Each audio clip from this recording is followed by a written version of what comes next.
Good morning, welcome to Mary Shores Prepping. I'm your host, Greg. Well, the incompetence in this administration just goes beyond the pale. These people are so stupid, not only from Afghanistan. I told you Anthony Blinken was a failure from the Obama administration, and he hasn't changed his ways. He's an incompetent fool that will get us into war and lose it for us. He's that incompetent. He gives the green light to send MiG jets to Ukraine, and this administration has to walk it back publicly, saying, no, we can't do that. That would be, Russia would consider it an act of war. I don't know what you're saying, but we're saying no. We're not going to take MiG jets from Poland, fly them into Ukraine so that they can have them.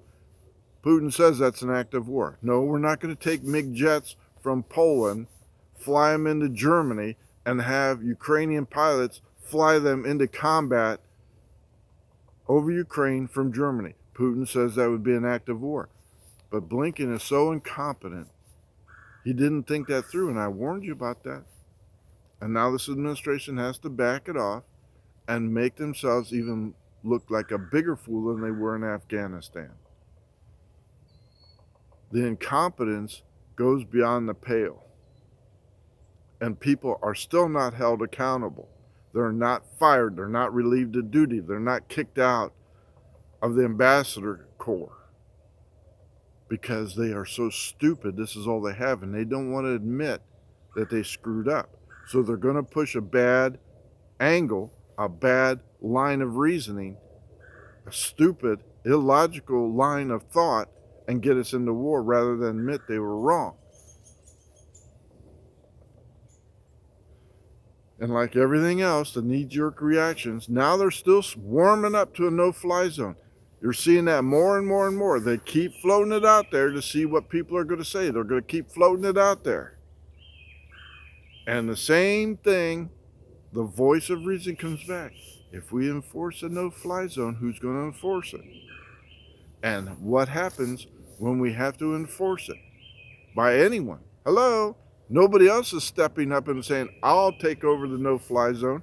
You don't hear Great Britain saying that. You don't hear France saying that. You certainly don't hear Germany saying it. They're all pointing to the U.S. fighter pilots and saying, you enforce it. So what happens when we have to shoot down a helicopter that is strafing civilians?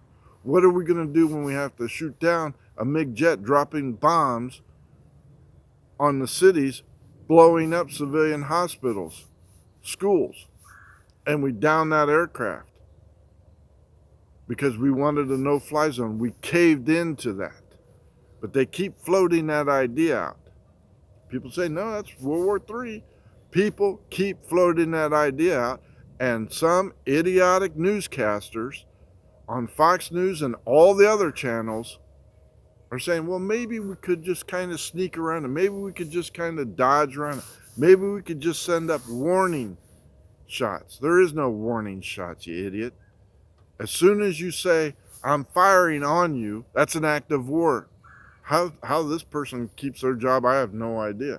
And then you have that idiotic, race-baiting, hateful woman, Joy Reid, and why she is still allowed on there. Why can anybody tell me why she's not censored? If I say the same things as she did, I would be censored and get a warning on my YouTube channel. But she's live on TV saying the hateful race-baiting things. Saying that we're only reacting because it's a predominantly white nation, Ukraine.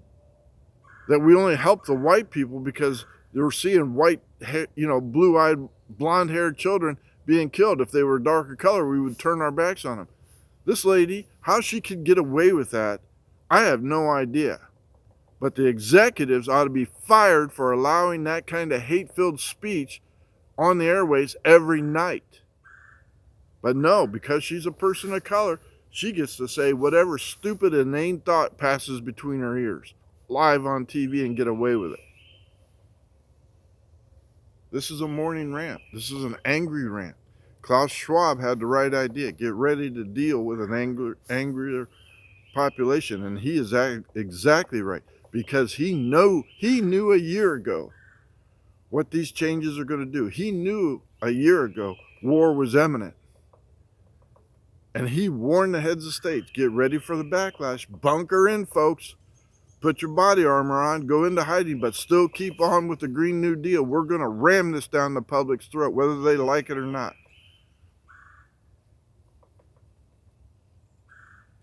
I feel so much better with Kamala Harris going to reassure our allies.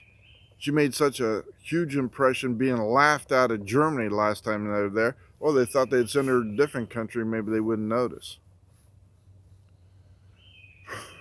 I am so glad I started prepping years ago. I am just tickled pink. I am just tickled. There isn't a whole lot I do right, but when I committed to prepping years and years and years ago, I'm glad I committed to this lifestyle. I am absolutely thrilled. Absolutely thrilled. And you should be too, and I'm happy for you.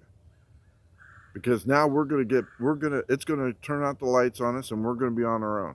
And then we're gonna have to deal with our neighbor who didn't prep coming down hat in hand saying, please, please, please, please, can you feed me? Can you feed my family? Can you feed whoever? Or the thugs that are saying, I want what you have. That'll be a whole nother ball game in itself. But right now I'm happy and I'm sitting right where I'm at and I'm not stopping. And neither should you. Invest in more candles, invest in more batteries, get some flashlights, not the overpriced flashlights that you see advertised, sponsored on other channels. Go down to the DIY store and get yourself a regular flashlight that shines bright. Thank you for liking and subscribing. This is my morning rant, and I've only had 2 cups of coffee.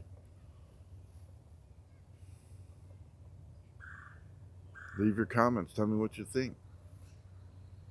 Don't mean to be so angry, but it's going to get worse, friends. Get yourself right with God. I have to calm down. I have to talk to the man upstairs. Get yourself baptized. Greg out.